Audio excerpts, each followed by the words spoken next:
नमस्कार दोस्तों, आप सबके लिए आरआरबी जेई रिक्रूटमेंट 2025 के एक नोटिफिकेशन जो है आ चुकी है। जितने भी बच्चे चाहते थे कि भाई वो जो है रेलवे में भर्ती ले ले, उन सब के लिए एक बहुत ही बड़ी गोल्डन अपॉर्चुनिटी है। हाँ, मुझे पता है बहुत से बच्चे कहेंगे कि मैम कैसी गोल्डन अपॉर्चुनिटी है। पिछली बार इसी पोस्ट की लगभग 7500 वैकेंसीज आई थी, लेकिन इस बार जो है सिर्फ 2570 वैकेंसीज आई है। अरे कोई बात नहीं यार, देखो मैंने पहले भी कहा था और अभी भी कहती हूँ कि तुम्हें तो अपने लिए सिर्फ एक ही वैकेंसी चाहिए ना, तो कितनी यहाँ पे वैकेंसीज आई हो तुम्हें क्या मतलब।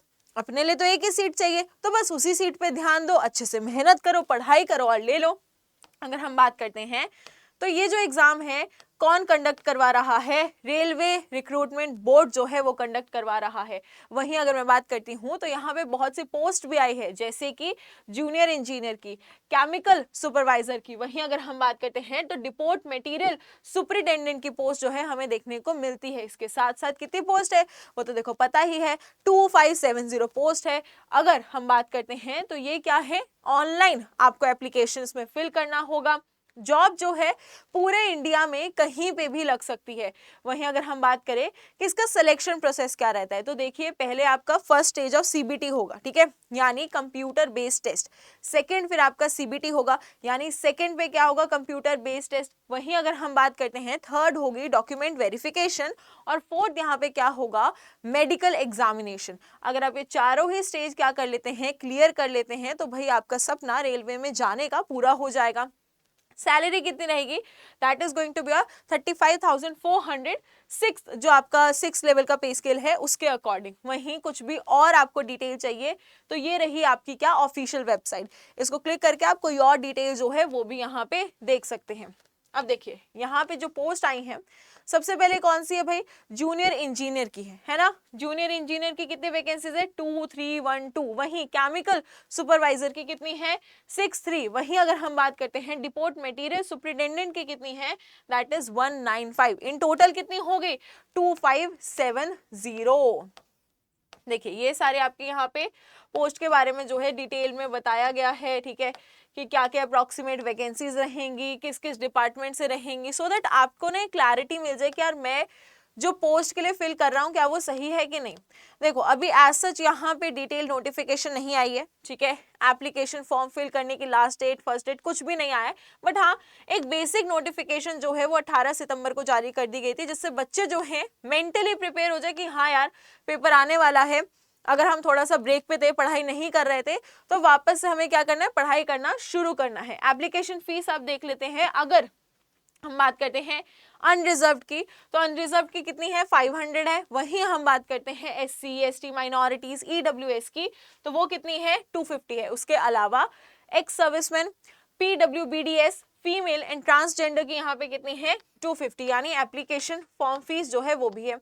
अब देखो अगर मैं बात करती हूँ, ऑल दो हमने ऊपर भी पोस्ट देखी, अलग अलग बैचलर्स की थी, अलग अलग ग्रेजुएशंस की थी, राइट, वही चीज यहाँ पे लिखी गई है, ठीक है, कि इन इन ग्रेजुएशन से आप जो है अपनी रिस्पेक्टेड पोस्ट पे क्या कर सकते हैं, फिल कर सकते हैं, जो भी आपके अकॉर्डिंग अप्रोप्रिएट पोस्ट है, ठीक है, उसको फिल कर सकते हैं। आगे एज लिमिट की बात करते हैं, तो देखो दोनों में ही यहाँ पे क्या है, एज लिमिट दी गई है, दोनों में ही सेम है कि 18 to 33 जो है हम यहाँ पे देखने को मिलता है। और अगर हम आगे चलते हैं तो कुछ एज रिलैक्सेशन भी है, जैसे कि जो आपके SC ST कैंडिडेट्स हैं उनके लिए 5 साल है, वहीं ओबीसी कैंडिडेट्स हैं 3 इयर्स है, और उसके अलावा एक्स सर्विसमैन की तीनों की अलग अलग है ना। फिर अगर हम बात करते हैं कोई भी डिसेबिलिटी के साथ है तो उनकी अलग अलग।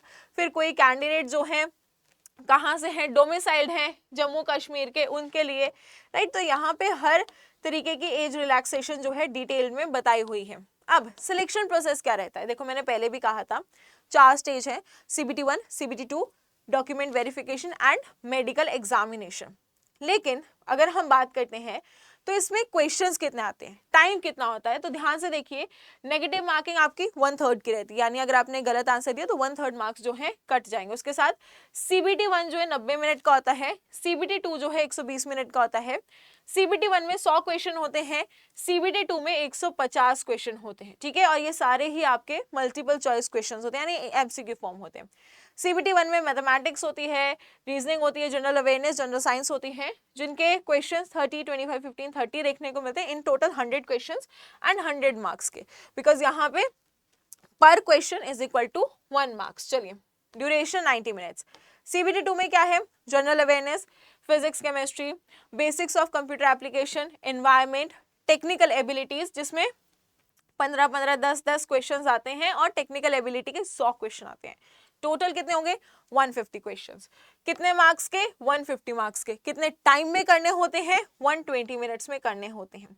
तो ये पोस्ट जो है उन बच्चों के लिए बिल्कुल सही है जो बहुत समय से रेलवे में क्या है जॉब लेना चाहते हैं। देखिए, मैं जानती हूँ शायद से यहाँ पे वैकेंसीज के काउंट कम है, लेकिन आपको अपनी मेहनत पे ध्यान रखना है, आपको अपनी मेहनत पे विश्वास करना है कि मैं जो हूँ सही तरीके से मेहनत क्या हूँ कर सकता हूँ, है ना, कर सकती हूँ और यहाँ पे जॉब जो है ले सकती हूँ। ठीक है, तो आप बस अपनी मेहनत पे ख्याल रखिए। पोस्टें कम आई हैं, वैकेंसीज कम आई हैं, ज़्यादा, इससे आपको कुछ लेना देना नहीं होना चाहिए। इसी के साथ अच्छे से खाइए पिए, पढ़ाई कीजिए और फटाफट से एग्जाम क्लियर कीजिए। और इसी के साथ thank you everyone, have a really nice day, do take care of yourself.